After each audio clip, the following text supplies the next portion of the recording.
झोपड़ियों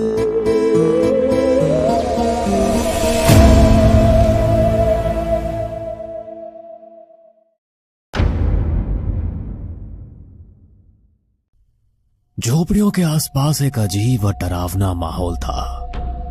झोपड़ियों के चारों ओर कई औरतें थीं जो अपने सिर को जोर जोर से हिला रही थी। उन सबका ध्यान एक बूढ़ी औरत पर था जो झोपड़ी के अंदर एक खूबसूरत दुल्हन को सजा रही थी। उस औरत के कपड़े काले और मैले थे जो उसे और भी डरावना बना रहे थे। उसके चेहरे पर कई झुर्रियां थी। तभी बूढ़ी औरत ने एक कटोरा जो नीचे रखा था जिसमें खून भरा हुआ था, बूढ़ी औरत ने अपने अंगूठे को कटोरे में डुबोया और फिर उसे दुल्हन के माथे पर तिलक लगाया। तभी झोपड़ी के बाहर अचानक एक तेज रोशनी चमकी जिसने पूरे माहौल को खौफनाक कर दिया। उस चमक के साथ ही एक काली आकृति प्रकट हुई। यह आकृति 6 फुट लंबी, विशाल और शैतान जैसी दिखने वाली थी। उसका चेहरा चौड़ा, भयानक और कंकाल की तरह था। बूढ़ी औरत ने पीछे हटकर उस शैतान जैसे दिखने वाले को रास्ता दिया। दुल्हन ने उस शैतान के हाथों में हाथ देकर उसे अपने साथ ले गया। 9 महीने बाद उसी जगह पर एक और भयानक दृश्य था।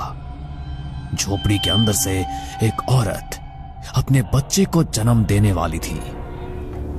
कुछ देर बाद अचानक झोपड़ी के अंदर से एक बच्चे की किलकारी गूंजने लगी। मुबारक हो, लड़का हुआ। ये सुनते ही औरतें खुशी से जोर जोर से अजीब डरावनी आवाजों में चीखने लगी। तभी उस बूढ़ी औरत को एक आभास हुआ। उसी वक्त एक काले रंग का कुत्ता वहां आ गया। उसकी आंखें पूरी तरह से लाल थी और उसमें एक अजीब सी चमक भी थी। बूढ़ी औरत ने बच्चे को अपने गोद में लेते हुए उस कुत्ते से कहा, वो आ रहे हैं। इससे पहले कि वो इसे मार दे, इसे अपनी किस्मत की ओर ले जाओ। बच्चा काले कपड़े में लपेटा हुआ था। उस बच्चे के हाथ पर एक इंसानी खोपड़ी जैसा निशान था जो अंधेरे में चमक रहा था। उस कुत्ते ने बिना अपने दांतों को बच्चे को चुभाए बच्चे को पकड़ा और वहां से जंगल में भाग गया। तभी वहां मशाले लेकर कुछ ऋषि लोग आ पहुंचे। चलाओ इन शैतानों के पुजारियों को। ऋषियों ने झोपड़ी और तंबू को चारों ओर से घेर लिया और उसमें आग लगा दी। ऋषियों ने चारों ओर खोजबीन की, मगर जिस चीज की तलाश में वे थे वो उन्हें नहीं मिली। वे सब निराश होकर अपने गुरु वरिष्ठ शास्त्री के पास पहुंचे और बोले, शास्त्री जी, हमने उसे हर जगह खोजा मगर वो हमें कहीं नहीं मिला। शास्त्री जी ने गंभीरता से कहा, ये वही मनहूस रात है जिसका हमें वर्षों से इंतजार था। आज से नहीं बल्कि अभी से शुरू होती है हमारी असली तलाश, क्योंकि वो इस दुनिया में आ चुका है। दूसरी ओर कुंदेरा के मंत्री का घर रोशनी से जगमगा रहा था। हर कोना सजा हुआ था जैसे कोई उत्सव मनाया जा रहा हो, लेकिन घर के अंदर माहौल थोड़ा गंभीर था। मंत्री की पत्नी मृदुला अपने कमरे में थी। वो पीड़ा से गुजर रही थी। कमरे में डॉक्टर और नर्सें मौजूद थी और मंत्री, जिनका नाम ठाकुर विक्रम सिंह था, वो और उनके गुरुजी बाहर टहल रहे थे। डॉक्टर ने मृदुला को कहा, रिलैक्स मृदुला जी, सब ठीक है। आपको घबराने की जरूरत नहीं है, बस थोड़ी हिम्मत रखिए। कुछ देर बाद कमरे के अंदर से एक तेज और प्यारी आवाज आई। वो एक नवजात शिशु की किलकारी थी, लेकिन घर के पीछे के दरवाजे से एक अजीब आदमी चुपचाप अंदर आया। वो लंबा और दुबला था। उसके कपड़े मैले कुचैले और चेहरे पर अजीब सा भाव था। उसकी आंखें गहरी थी। वो आदमी के हाथ में एक बच्चा भी था। वो बिना किसी को देखे सीधे कमरे की ओर बढ़ा। कमरे के अंदर मौजूद नर्स ने उसे देखा और उसने मंत्री की बेटी को चुपचाप एक बेटे से बदल दिया। तुम जानते हो कि क्या करना है। इसे कहीं दूर फेंक देना या फिर मार देना। नर्स के हाथों पर एक अजीब चमकता हुआ निशान दिखा, जो ठीक वैसा ही था जैसा उस नवजात बच्चे के हाथ पर था। नर्स ने बच्ची को कपड़े में लपेटा और चुपचाप उसे उस आदमी के हवाले कर दिया। उस आदमी ने बच्ची को अपने हाथों में लिया और बिना एक शब्द कहे पीछे के दरवाजे से बाहर निकल गया। थोड़ी देर बाद नर्स ने अपने चेहरे पर एक अजीब मुस्कान के साथ कमरे से बाहर आकर मंत्री ठाकुर विक्रम सिंह से कहा, मंत्री जी बधाई हो, आपके घर बेटे का जन्म हुआ है। माँ और बच्चा दोनों स्वस्थ हैं। मंत्री ठाकुर विक्रम सिंह ने राहत की सांस ली और खुशी से नर्स का धन्यवाद किया। वो आदमी बच्ची को लेकर घने जंगल में पहुंचा। उस आदमी ने बच्चे को एक बड़े पत्थर पर रखा और अपनी कुल्हाड़ी से उसे मार दिया। 15 साल बाद मृदुला सुबह भगवान की पूजा कर रही थी। उस दिन भी पूजा के बाद उन्होंने अपने बेटे विराट को बुलाया। विराट, इधर आओ, भगवान का प्रसाद लो। विराट, जो 15 साल का हो गया था, अपनी मां की बात को अनसुना कर दिया। वो पूजा में कोई रुचि नहीं दिखा रहा था। मृदुला के चेहरे पर चिंता की लकीरें उभर गई थी। ये लड़का भगवान के प्रसाद को क्यों नहीं लेता? मुझे तो इसकी बहुत चिंता होती है। ठाकुर विक्रम सिंह ने कहा, जो पास ही खड़े थे। छोड़ो मृदुला, बच्चे बड़े हो रहे हैं, शायद ये उनकी उम्र का असर है। मैं दफ्तर जा रहा हूं, तुम चिंता मत करो। ठाकुर विक्रम सिंह अपने कार्यालय में पहुंचे और अपने काम में व्यस्त हो गए।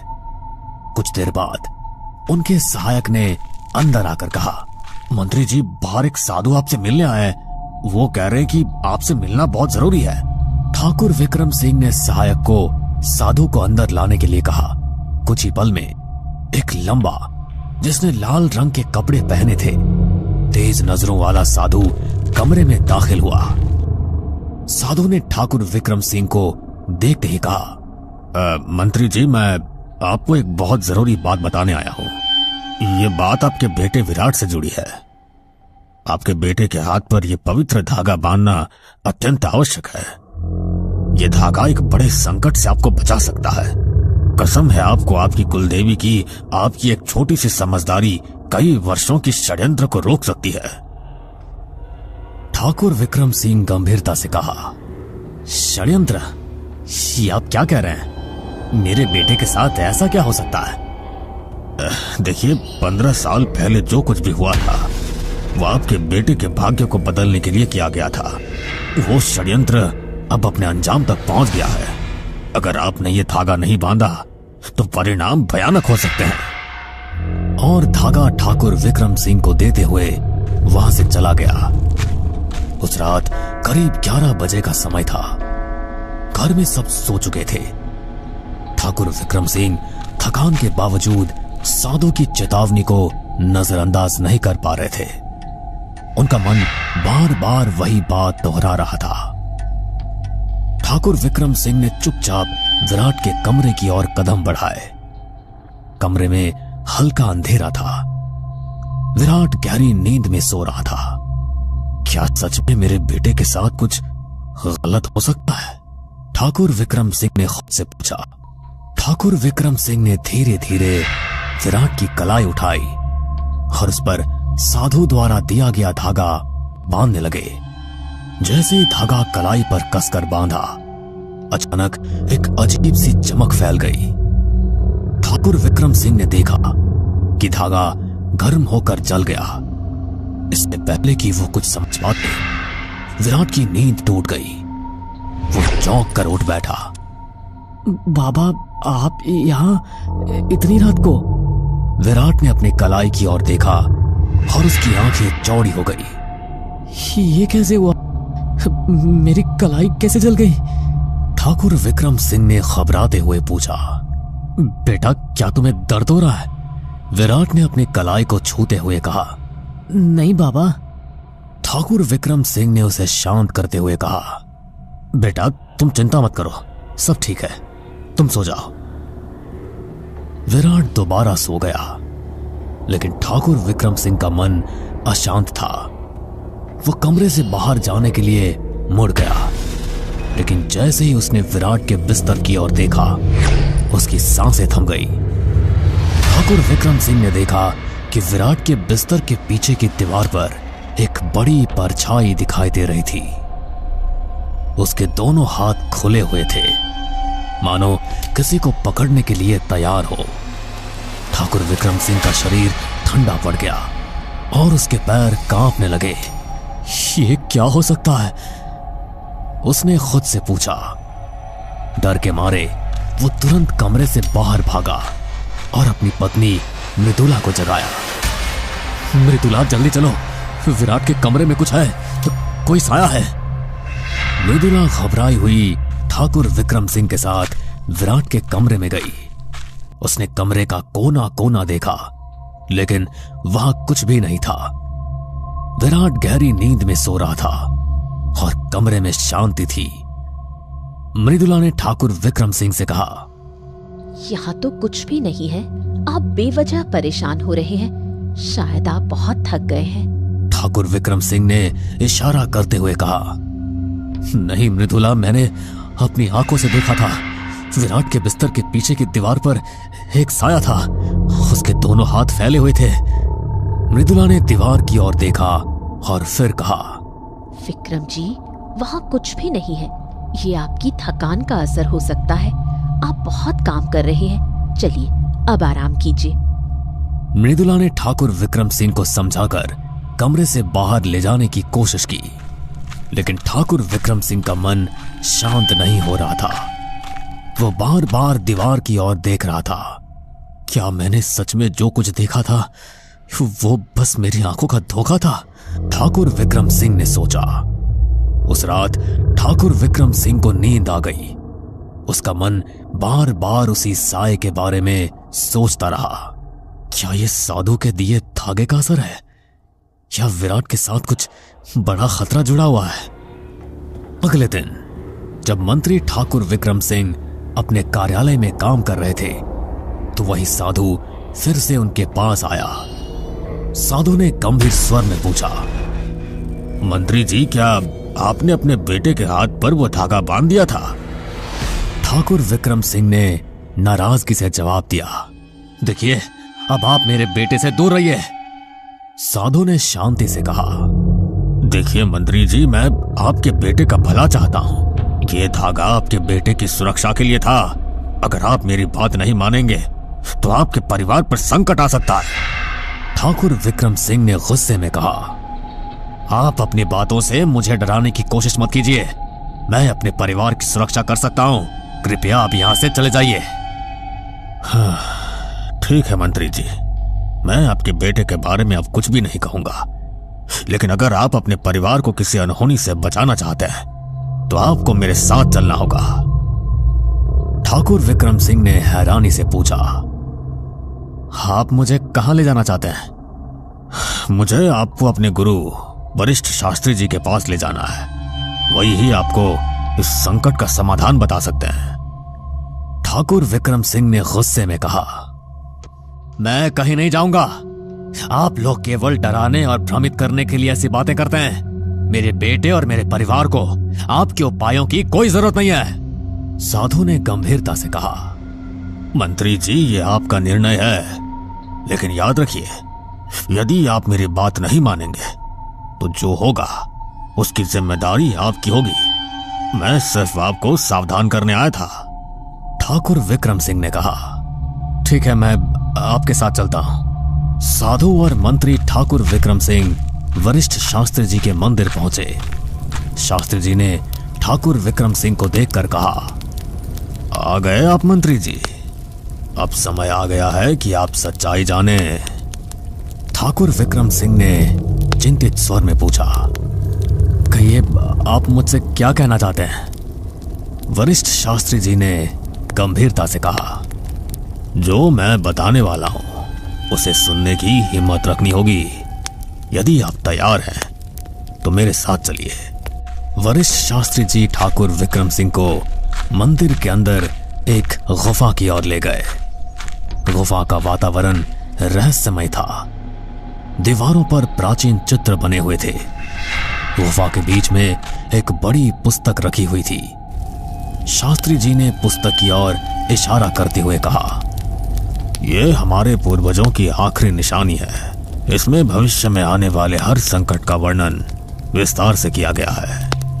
ठाकुर विक्रम सिंह ने हैरानी से पूछा, ये कैसी पुस्तक है और इसका मेरे बेटे से क्या संबंध है? आपके बेटे से इसका गहरा संबंध है। पहले मैं आपको एक और चीज दिखाना चाहता हूं। शास्त्री जी गुफा की एक दीवार की ओर बढ़े। उन्होंने जल्दी मशाल को दीवार के पास ले जाकर कहा, यह दीवार हमारे पूर्वजों ने बनाई थी। इस पर उन्होंने उस शैतान का चित्र बनाया था जो आने वाले समय में संसार को संकट में डाल सकता है। अब आप इसे देखिए। जैसे ही दीवार पर बनी आकृति स्पष्ट हुई, ठाकुर विक्रम सिंह की सांसें थम गई। दीवार पर निकाली गई तस्वीर किसी और की नहीं बल्कि उनके बेटे विराट की थी। ठाकुर विक्रम सिंह ने कांपते हुए कहा, ये कैसे हो सकता है? ये तो मेरे बेटे की तस्वीर है। तो क्या है ठाकुर विक्रम सिंह के बेटे का राज? क्या ठाकुर विक्रम सिंह को सच्चाई का पता चलेगा? क्या वरिष्ठ शास्त्री उस शैतान को रोक पाएंगे? जानने के लिए अभी ही स्केरी हब को सब्सक्राइब करें और नोटिफिकेशन ऑन करें, क्योंकि हम जल्द ही इस कहानी का अगला भाग लाने वाले हैं।